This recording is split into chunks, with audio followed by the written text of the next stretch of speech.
Hello and welcome to study with me. हमारा यहाँ Indian polity and constitution का series चल रहा था, जहाँ हमने ऑलरेडी दो दो क्लासेस ऑलरेडी कंप्लीट कर चुका है। जहाँ हमने स्टार्ट कर दिया था कि कॉन्स्टिट्यूशन क्या है, हमारे कॉन्स्टिट्यूशन में क्या है, और रेगुलेटिंग एक्ट 1773 हमने पहले सेशन में कंप्लीट कर लिया था। और दूसरे सेशन में हमने पिट्स इंडिया एक्ट 1784 और चार्टर एक्ट 1793 को ऑलरेडी हमने कवर कर लिया था। अगर वो वीडियो आपने नहीं देखा है तो वो वीडियो भी आप जाकर देख सकते हैं। आज का जो हमारा फोकस जो पॉइंट जो क्लास है, आज का हमारा क्लास पूरा रहेगा तीन टॉपिक पर। तीन वेरी वेरी इंपॉर्टेंट टॉपिक है जिसमें हम आज कवर करेंगे चार्टर एक्ट 1833, चार्टर एक्ट 1853 और 1857 के बाद का जो एक टॉपिक है, पहला जो एक्ट पास हुआ है 1857 के बाद, वो है गवर्नमेंट ऑफ इंडिया एक्ट 1858 का। ठीक है, मैंने पहले ही बताया कि हम लोग ये जो एक्ट्स है ये हम लोग तीन मतलब स्टेप में पढ़ेंगे। एक होता है 1857 को यहाँ पे बेस ईयर माना है, अगर हम लोग मानेंगे तो एक है 1857 के पहले कुछ एक्ट पास हुए हैं, एक 1857 के बाद एक्ट पास हुआ, और एक at the time of independence एक एक्ट पास हुआ जो बहुत ही इंपॉर्टेंट हो जाता है।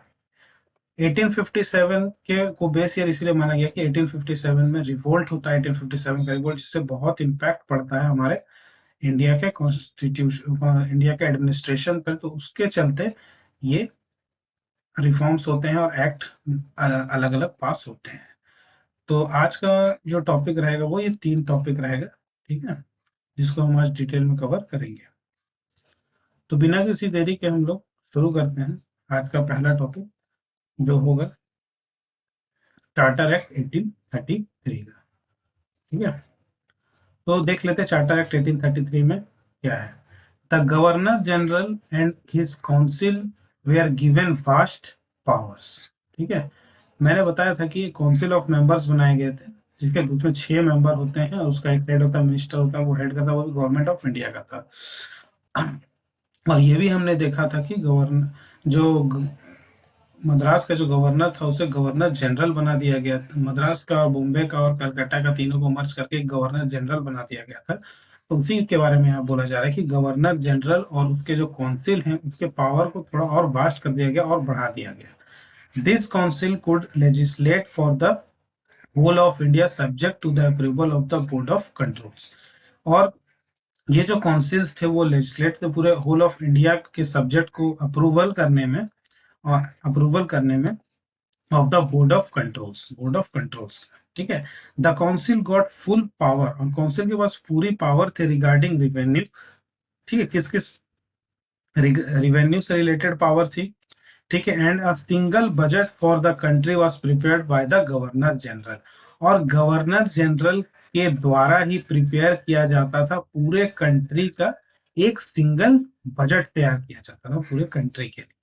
और काउंसिल के पास क्या पावर था कि वो फुल्ली पावर रिगार्डिंग रिवेन्यू, जो रिवेन्यू से रिलेटेड जो पावर थी वो किसके पास थी, काउंसिल के पास। ठीक है, और सिंगल बजट बनाने के प्रिपेयर करने किसके द्वारा किया जाता था, गवर्नर जनरल। यहाँ है ना, एक गवर्नर जनरल है और एक काउंसिल है।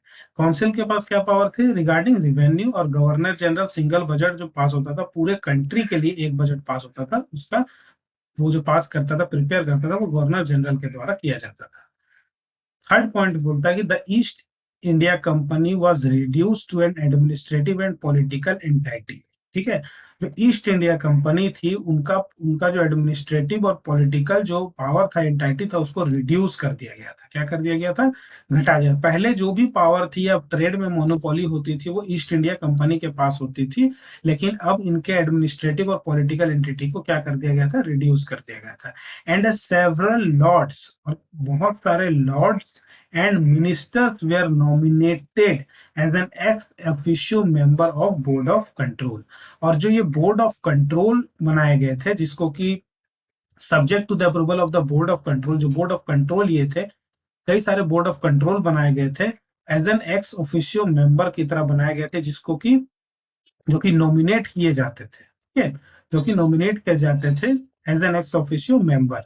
ठीक है, कई सारे लॉर्ड्स बनाए गए थे, कई सारे मिनिस्टर थे जो कि nominated as an ex officio member of as an ex officio member की तरह वो नॉमिनेट किए जाते थे। ठीक है, फॉर द फर्स्ट टाइम, पहली बार ऐसा हुआ, for the first time the governor generals government was known as the government of India and his council as the Indian Council। ठीक है, देखिए यहाँ समझने वाली बहुत इंपॉर्टेंट पॉइंट है ये, फिर से मैं बता दूंगा आपको कि आखिर 1833 में क्या है, कंफ्यूज नहीं होना है। ठीक है, बहुत ही आराम आराम से पढ़ेंगे, कोई हड़बड़ी नहीं है, हम लोग सारे पॉइंट को एकदम डिटेल से समझते हुए चलेंगे। ठीक है, फर्स्ट टाइम देखिए इंडिया को रिकॉग्निशन मिला, इंडिया के नाम हर जगह ब्रिटिश गवर्नमेंट लिखा जाता था। ठीक है, पहले हर जगह ब्रिटिश, कुछ भी एक्ट पास होता था ब्रिटिश गवर्नमेंट के नाम से पास होता था, ये ब्रिटिश, हर जगह ब्रिटिश ब्रिटिश ब्रिटिश ही यूज होता था। लेकिन पहली बार ऐसा हुआ कि जो गवर्नर जनरल का जो गवर्नमेंट है, ठीक है, गवर्नर जनरल गवर्नमेंट है, उसको was known as the government of India, उसको पहली बार गवर्नमेंट ऑफ इंडिया जो रिकॉग्निशन मिला, पहली बार कहाँ मिला, चार्टर एक्ट 1833 के टाइम पर मिला। इस एक्ट के समय में जो गवर्नर जनरल गवर्नमेंट को गवर्नमेंट ऑफ इंडिया का नाम दिया गया, और उसकी जो काउंसिल थी, ठीक है, उसके काउंसिल को क्या बोला गया, इंडियन काउंसिल बोला गया। क्या बोला गया, इंडियन काउंसिल बोला गया। ठीक है, ये बहुत इंपॉर्टेंट पॉइंट है, पूछ लेगा कि पहली बार गवर्नर जनरल गवर्नमेंट को गवर्नमेंट ऑफ इंडिया किस किस एक्ट के द्वारा बोला गया, तो 4 ऑप्शन दे देगा, जिसमें से करेक्ट आंसर क्या हो जाएगा, 1833 का चार्टर एक्ट। ठीक है, तो इस पॉइंट पे हम लोग चार्टर एक्ट में हमने क्या क्या क्लियर किया यहाँ पर, कि सबसे पहले हमने देखा कि गवर्नर जनरल और उसकी काउंसिल का जो पावर है उसको वास्ट कर दिया गया, बढ़ा दिया गया। ठीक है, उनकी काउंसिल जो है could legislate for the whole India के लिए वो लेजिस्लेट थी, और उनकी अप्रूव होती थी जो बोर्ड ऑफ कंट्रोल थे उनके द्वारा। ठीक है, काउंसिल को पूरी पावर दी गई रिगार्डिंग रिवेन्यू, काउंसिल को क्या पावर दी गई, रिवेन्यू से रिलेटेड पावर दी गई। और जो गवर्नर जनरल है ये प्रिपेयर करेगा पूरे कंट्री के लिए एक सिंगल बजट। ठीक है, सिंगल बजट वो प्रिपेयर करेगा। ठीक है, ईस्ट इंडिया कंपनी का जो एडमिनिस्ट्रेटिव और पॉलिटिकल इंटाइटी थी उसको क्या कर दिया गया, रिड्यूस कर दिया गया। ठीक है, और कई सारे सेवरल लॉर्ड्स और मिनिस्टर्स को नॉमिनेट किया गया as an ex officio member of the board of control. ये जो बोर्ड ऑफ कंट्रोल है ना, इसका मेंबर के तौर पर किसे अब नॉमिनेट किया गया, लॉर्ड्स को नॉमिनेट किया गया और मिनिस्टर्स को नॉमिनेट किया गया। ठीक है, और फर्स्ट टाइम ऐसा होता है कि गवर्नर जनरल गवर्नमेंट को बोला जाता है यहाँ पे गवर्नमेंट ऑफ इंडिया, और उसके काउंसिल को क्या बोला जाता है, इंडियन काउंसिल बोला जाता है। क्या बोला जाता है, Indian council. Very very important point है ये। ठीक है, बहुत ही इंपॉर्टेंट पॉइंट है, समझ में आ रहा है। तो ये था आपका चार्टर एक्ट ऑफ 1833 में, इतना ही था। अब हमारा जो नेक्स्ट टॉपिक है वो है चार्टर एक्ट ऑफ 1853। अब हम यहाँ पे चार्टर एक्ट ऑफ 1853 को डिस्कस करेंगे। ठीक है,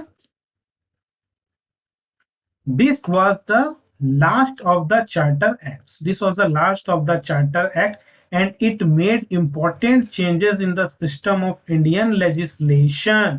देखो टोटल कितने चार्टर एक्ट कितने अगर पूछेगा तो टोटल 4 चार्टर एक्ट है।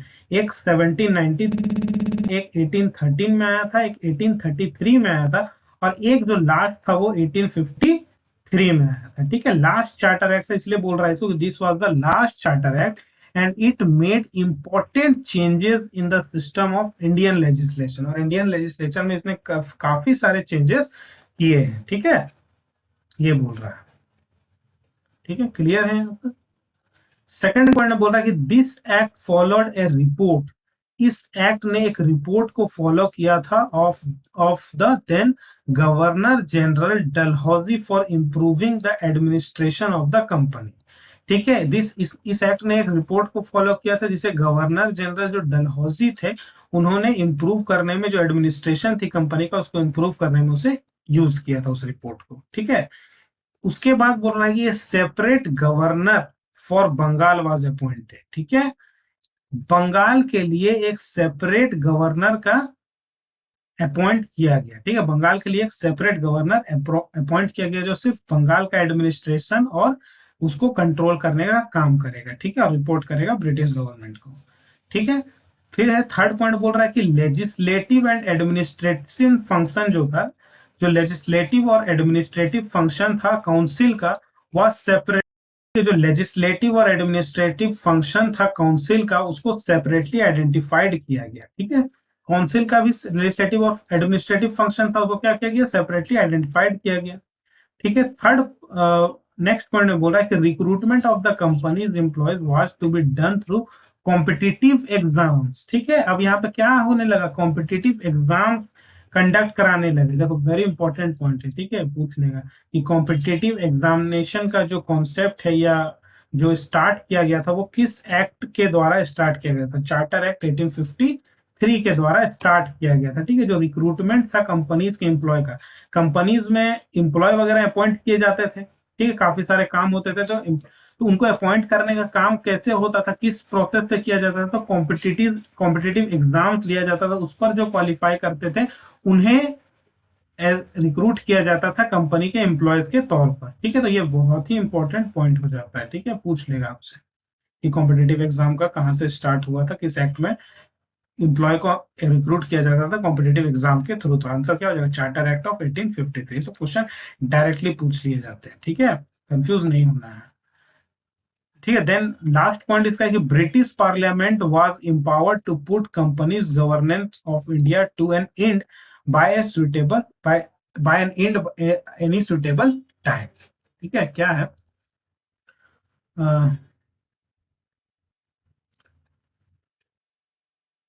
British Parliament was empowered to put companies' governance of India to an end at any suitable time। और ब्रिटिश पार्लियामेंट के पास ये पावर था कि वो जो गवर्नेंस, जो कंपनी का गवर्नेंस था इंडिया में, वो उसको कभी भी सुटेबल टाइम होने पर वो जब चाहे उसको एंड कर सकती है। ठीक है, क्योंकि अब ईस्ट इंडिया कंपनी का यहाँ पर रोल खत्म हो जाता है, क्योंकि वो चार्टर में बोला गया कि अब ईस्ट इंडिया कंपनी का जो, यहीं पे पिछले ही चार्टर एक्ट में हमने देखा कि ईस्ट इंडिया कंपनी का जो एडमिनिस्ट्रेटिव और पॉलिटिकल एंटिटी है उसको रिड्यूस कर दिया गया। अब सारा जो भी फैसला लेते थे वो ब्रिटिश पार्लियामेंट के द्वारा लिया जाता था। ब्रिटिश पार्लियामेंट के पास ये उनके पास ये पावर था कि वो कंपनीज का जो गवर्नेंस था इंडिया में उसको कभी भी वो एंड कर सकती है। ठीक है, तो ये बहुत इंपॉर्टेंट हो जाता है हमारे लिए। ठीक है, दोनों charter act is very important. ठीक है, आप इसको रिवाइज एक बार फिर से करेंगे, कोई दिक्कत नहीं आएगी, सारा डायरेक्ट पॉइंट है, इसको डायरेक्ट पॉइंट है, और एक दो बार पढ़ेंगे आपको ये क्लियर हो जाएगा। ठीक है, तो यहाँ पर 1857 से पहले वाला जो भी एक्ट था वो यहाँ पे कंप्लीट होता है। अब जो भी एक्ट आएगा 1857 के बाद से आएगा। तो ऐसा क्या डिफरेंस है दोनों में, 1857 के पहले जो भी एक्ट पास होते थे वो ब्रिटिश पार्लियामेंट, चार्टर एक्ट हो गया, पिट्स इंडिया एक्ट हो गया, ब्रिटिश के नाम पर एक्ट पास किए जाते थे। लेकिन 1857 के बाद जितने भी एक्ट पास होंगे, आप वहां देखेंगे कि वहां पे गवर्नमेंट ऑफ इंडिया के नाम से एक्ट पास होगा या फिर इंडियन काउंसिल के नाम से एक्ट पास होगा। अब यहाँ पे इंडिया का जो एक जो नाम है वो अब यहाँ से आपको हर एक्ट में देखने को मिलेगा। ये इम्पैक्ट पड़ता है 1857 के बाद से। क्यों पड़ता है, क्योंकि 1857 में एक रिवोल्ट हो जाता है, उसके वजह से पूरा डिस्कस करेंगे हम लोग। और एक 1857 का रिवोल्ट के पर एक सेपरेट वीडियो में इसी पॉलिटी के दौरान ही डाल दूंगा, ताकि आपको वो भी समझ में आ जाए कि क्यों ऐसा हो रहा था। ठीक है, तो यहाँ हम लोग आज डिस्कस करेंगे, आज का जो लास्ट टॉपिक है ये गवर्नमेंट ऑफ इंडिया एक्ट 1858 है। ठीक है, देखिए, British crown decided to assume sovereignty over India from the East India Company in an apparent consequence of the revolt of 1857। ठीक है, described as an armed sepoy mutiny by the British historians and remembered as the first war of independence by the Indians। British crown ने ये decide किया था कि India का जो sovereignty है, इंडिया का जो भी पावर है वो from the East India company से वो ले लेगी, क्योंकि कंसिक्वेंस क्या हो गया था, रिवोल्ट ऑफ 1857 हो गया था, जिसके बाद क्या हुआ था, ईस्ट इंडिया कंपनी का जो पावर, एडमिनिस्ट्रेटिव पावर है, उसको खत्म कर दिया गया था और सारा टेक ओवर कर लिया गया था ब्रिटिश क्राउन के द्वारा। ठीक है, ईस्ट इंडिया कंपनी को खत्म कर दिया गया था यहाँ पे। डिस्क्राइब इसको 18, क्योंकि रिजल्ट क्या हो गया था, 1857 का रिवोल्ट हो गया था, इस वजह से ऐसा हुआ था कि ईस्ट इंडिया कंपनी का जो पावर है उसको खत्म कर लिया गया था, उसको टेक ओवर कर लिया गया था ब्रिटिश क्राउन के द्वारा। ठीक है, जिसको कि इस रिवोल्ट को सिपॉय म्यूटिनी के नाम से भी जाना जाता है ब्रिटिश हिस्टोरियन के द्वारा, और इसे फर्स्ट वार ऑफ इंडिपेंडेंस भी बोला जाता है इंडियंस के द्वारा। ठीक है, देखिए यहाँ एक इंपॉर्टेंट पॉइंट निकल के आती है इससे, जो आप देख लें। ठीक है, बोल चलेगा कि सिपॉय म्यूटिनी जो है, इस जो 1857 का जो रिवोल्ट था, उसको सिपॉय म्यूटिनी किसके द्वारा बोला गया था, वो ब्रिटिश हिस्टोरियन के द्वारा बोला गया था, सिपॉय म्यूटिनी का नाम दिया गया था। लेकिन अगर बोल देगा कि फर्स्ट वार ऑफ इंडिपेंडेंस किसके द्वारा बोला गया था, इसी 1857 को रिवोल्ट को ब्रिटिश हिस्टोरियन ने सिपॉय म्यूटिनी कहा था, और इसी 1857 के रिवोल्ट को फर्स्ट वार ऑफ इंडिपेंडेंस बोला गया था, किसके द्वारा बोला गया था, इंडियंस के द्वारा। तो ये इंपॉर्टेंट एक पॉइंट हो जाता है, छोटा सा पॉइंट है लेकिन इंपॉर्टेंट है, पूछ लेगा आपसे। ठीक है, ऑप्शन के तौर पर, कंफ्यूज नहीं होना है। ठीक है, नेक्स्ट पॉइंट है कि the first statue of the government of India under the direct rule of the British government was the government of India act 1858। देखिए, इस एक्ट के पहले जितने भी, यानी मैंने इसीलिए बोला था कि 1850, हम लोग इसको 3 फेज में पढ़ेंगे कि 1857 के पहले कुछ एक्ट पास हुए, बाद में कुछ एक्ट पास हुए, टाइम ऑफ इंडिपेंडेंस एक पास हुआ। 1857 के बाद जितना भी एक्ट हो रहा था, इस पर जो इंडिया का कंट्रोल था, इंडिया का गवर्नेंस का जो कंट्रोल था, वो डायरेक्ट कंट्रोल किया जा रहा था ब्रिटिश गवर्नमेंट के द्वारा। ठीक है, और जो फर्स्ट स्टैच्यू, यानी कि पहली बार हमने किस एक्ट में देखा, अगर पूछता है कि पहली बार जो गवर्नेंस है इंडिया का, वो डायरेक्ट रूल किया जा रहा था किसके द्वारा, ब्रिटिश गवर्नमेंट के द्वारा, तो वो हो जाएगा गवर्नमेंट ऑफ इंडिया एक्ट 1858। इसके पहले ब्रिटिश गवर्नमेंट इनडायरेक्ट रूल कर रहा था ईस्ट इंडिया कंपनी के ईस्ट इंडिया कंपनी के बिहाफ में, वो डायरेक्ट इनडायरेक्ट रूल कर रहा था। लेकिन इस रिवोल्ट के बाद ईस्ट इंडिया कंपनी का जो वर्चस्व है वो खत्म कर दिया जाता है, और जो ब्रिटिश क्राउन है उसके डायरेक्ट कंट्रोल पर चला जाता है। तो डायरेक्ट कंट्रोल पर पहली बार किस एक्ट में हमें जानने को मिलता है, तो गवर्नमेंट ऑफ इंडिया एक्ट 1858, तो इंपॉर्टेंट हो जाता है। नेक्स्ट है कि it provided for absolute British imperial control over India without any popular participation in the administration of the country. और इसी एक्ट ने ब्रिटिश को एब्सोल्यूट कंट्रोल दे दिया इंडिया पर अब ब्रिटिश का एब्सोल्यूट यानी पूर्ण रूप से कंट्रोल हो गया, बिना without any popular participation in the इस कंट्री के एडमिनिस्ट्रेशन पर पॉपुलर पार्टिसिपेशन नहीं होने के बावजूद, एडमिनिस्ट्रेशन पर इनका फुल्ली पार्टिसिपेशन नहीं था, वो रूल कर रहे थे, तो उनके पास फिर भी एब्सोल्यूट पावर था और वो डायरेक्ट कंट्रोल कर रहे थे इंडिया को। ठीक है, पहले तो ईस्ट इंडिया कंपनी कर रही थी, लेकिन अब वो डायरेक्ट कंट्रोल कर रहे थे। ठीक है,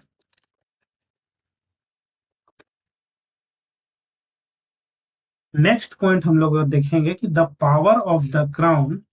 ठीक है, the power of the crown were to be exercised by the, जो क्राउन का जो पावर था उसको एक्सरसाइज किया जा रहा था secretary of state of India by a council of 15 members. ठीक है, known as council of India. ठीक है, ये बहुत ही इंपॉर्टेंट पॉइंट हो जाता है कि जो पावर था क्राउन का, वो एक्सरसाइज किया जा रहा था किसके द्वारा, जो क्राउन का जो पावर है वो किसके द्वारा चलाया जा रहा था इंडिया के लिए, तो secretary of state of India था, वो इसको चला रहा था, और उसके पास एक 15 मेंबर का काउंसिल था। ठीक है, जिसको हेड कर रहा था secretary of state of India, उसके अंडर में 15 मेंबर्स का काउंसिल था, जिसको बोला जाता था काउंसिल ऑफ इंडिया बोला जाता था। तो ये पूरा कंट्रोल कर रहे थे इंडिया के गवर्नेंस को। ठीक है, नेक्स्ट है कि the country was divided into provinces headed by governor और lieutenant governor aided by his executive council. और जो कंट्री था वो डिवाइड हो चुका था, प्रोविंसेस में डिवाइड हो चुका था। ठीक है, देखिए क्लियर समझाता हूं मैं आपको। जो कंट्री था वो डिवाइड हो चुका था, तो कई सारे प्रोविंसेस में डिवाइड हो चुका था, जो उसको हेड कर रहा था, कौन कर रहा था, गवर्नर कर रहा था या फिर लेफ्टिनेंट गवर्नर कर रहा था। उसके अंडर में एक एग्जीक्यूटिव काउंसिल का मेंबर होता था, ठीक है, अलग अलग मैटर को देखने के लिए, ठीक है।